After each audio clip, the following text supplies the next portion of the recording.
ඔයා දන්නවද කෙනෙක්ගේ හදවතට යන කෙටිම පාර තියෙන්නේ එයාගේ ඇස් දෙක ඇතුලේ කියලා. සමහර අය ඉන්නව නේද? එයාලා අපේ දිහා බලන එක බැල්මෙන්ම අපේ හිතේ තියෙන බය, සැකය කියන ඔක්කොම නැති කරලා ලොකු විශ්වාසයක් ඇති කරන්න එයාලට පුළුවන්. සමහර විට ඔයා හරිම ලස්සනට ඇඳලා ඇති.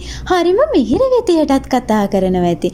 හැබැයි ඔයාගේ ඇස් දෙකෙන් ඒ පණිවිඩය හරියටම දෙන්න දන්නේ නැතනම් ඒ හැම මහන්සියක්ම අපත යනවා. අද මම ඔයාලට කියලා දෙන්නේ ඔයාගේ බැල්ම බලගතු ආයුධයක් කරගෙන වචනයක්වත් කියන්නේ නැතිව ඕනම කෙනෙක්ව දිනාගන්නේ කොහොමද කියලා. එක කියමනක් තියෙනවා ඇස් කියන්නේ ආත්මේ ජනේලය කියලා. ඔයා කෙනෙක්ගේ ඇස් දිහා කෙලින් බලලා කතා කරනවා කියන්නේ ඔයාට ඔයා ගැන ලොකු විශ්වාසයක් තියෙනවා කියන එකයි. හැබැයි මෙහෙම දෙයක්ත් තියෙනවා. ඕනවට වඩා බලන් හිටියොත් අනිත් කෙනාට පොඩි බයක් අපහසුතාවයක් දැනෙන්න පුළුවන්. ඒ නිසා සැබෑ ආකර්ෂණය තියෙන්නේ නිකන් ඔරවලා බලන් ඉන්න එකේ නෙවෙයි. ඒ බලන බැල්මේ තියෙන උණුසුම ඇතුලේ. ඒ උණුසුමට තමයි ඕනම හිතක් වශී වෙන්නේ. අපේ සිනමාවේ නිලි රැචින මාලනී ෆොන්සේකා මහත්මිය ගැන පොඩ්ඩක් හිතලා බලන්නකෝ. ඇයගේ රංගනයේ තියෙන විශේෂත්වය මොකද්ද? ඇය ගොඩාක් වෙලාවට තමන්ගේ හැඟීම් ප්‍රකාශ කරන්නේ වචන වලින් නෙවෙයි, එයාගේ ඇස් වලින්. ඇයගේ ගැඹුරු ආකර්ෂණීය බැල්ම නිසාම තමයි ප්‍රේක්ෂකයෝ දශක ගණනාවක් පුරාවට ඇයට මේ තරම් ආදරය කරන්නේ. ඇය ඇස් වලින් පෙන්වන අහිංසක බව වගේම ගාම්භීරත්වය මිනිස්සුන්ගේ හදවත් වලට ඍජුවම කාවදිනවා. ඔයාටත් පුළුවන් ඔයාගේ ඇස් දෙකට ඒ වගේ පණිවිඩයක් දෙන්න අද ඉඳන් පුරුදු කරන්න. ඉතින් දැන් මම ඔයාලට කියලා දෙන්නම් බැල්ම ආකර්ෂණීය කරගන්න රහස් 3ක් ගැන. පළවෙනි රහස. සැබෑ හිනාව ඇස් වලින් පෙන්වන්න. අපි කටින් විතරක් හිනා වුණොත් ඒක නිකම්ම ප්ලාස්ටික් හිනාවක් වගේ වෙන්න පුළුවන්. ඔයා කෙනෙක්ට හිනා වෙද්දී ඔයාගේ ඇස් කොනිනොත් හිනා වෙන්න පුරුදු වෙන්න. ඇස් කොනෙන් පොඩි රැලි වැටෙන විදිහට හිනා වෙද්දී තමයි ඒක හදවතින් මෙන ඇත්ත හිනාවක් කියලා අනිත් කෙනාට දැනෙන්නේ. ඒ දීප්තිමත් ඇස් තමයි ඔයාගේ ලොකුම ආකර්ෂණය වෙන්නේ. දෙවෙනි රහස. බැල්ම ඉවතට ගන්න විදිහ.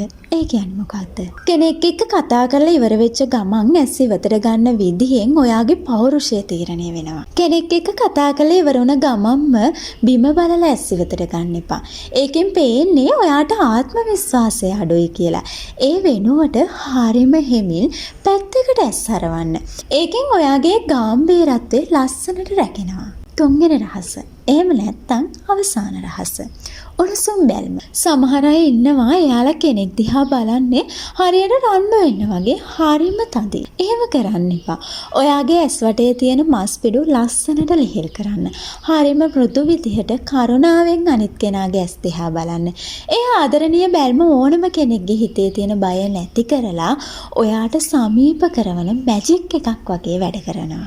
ඔයාට මතකද ඔයාගේ ඉස්කෝලේ කාලේ ඔයා වැඩියෙන්ම ආදරය කරපු ගුරුවරයා හරි ගුරුවරිය ගැන? ඔයා පොඩි වැරද්දක් කළත් එයා ඔයාට දොස් කියන්නේ නැතුව ඔයාගේ දිහා හරිම කරුණාවෙන් බලපු ඒ බැල්ම මතකද ඔයාට? අන්නේ එක බැල්මකින්ම ඔයාට එදා දැනුණා නේද මම වටින කෙනෙක් කියලා. අන්න ඒ වගේ තමයි. ඔයා ලෝකේ දිහා බලද්දිත් අනිත් අයට වටිනාකම දැනෙන්න අරින්න. ඒක තමයි සැබෑ පෞරුෂත්වය කියලා කියන්නේ. සමහර අය ඉන්නවා එයාලගේ බැල්ම හරියට විදුලි කෙටීමක් වගේ. ඒක හරිම සැරයි. මොහොතකට පෙනිලා නැති වෙලා යනවා. ඒකෙන් බයක් දැනෙනවා. හැබැයි ඔයාගේ බැල්ම පහනක එළියක් වගේ කරගන්න.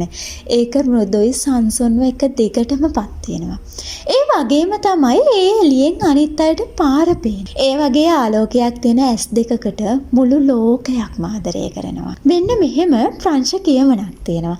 ඇස් වලට පුළුවන්ලු හදවතටත් වඩා හයියෙන් කතා කරන්න කියලා. ඉතින් ඔයාගේ වචන වලට වඩා ඔයාගේ ඇස් වලින් ඒ ආදරය වගේම විශ්වාසය පතුරවන්න පටන් ගන්න. එතකොට ඔයා යන තැන මිනිස්සු ඔයාගේ වසඟයටපත් වෙනවා. ඔයාගේ ඇස් තමයි ඔයාගේ පෞරුෂයේ කැඩපත වෙන්නේ. ඒකෙන් ලෝකෙට ලස්සන පණිවිඩයක් දෙන්න අදම පටන් ගන්න. ඔයාගේ ඇස් වලින් මුළු ලෝකෙම දිනන්න මම සුබ පතනවා.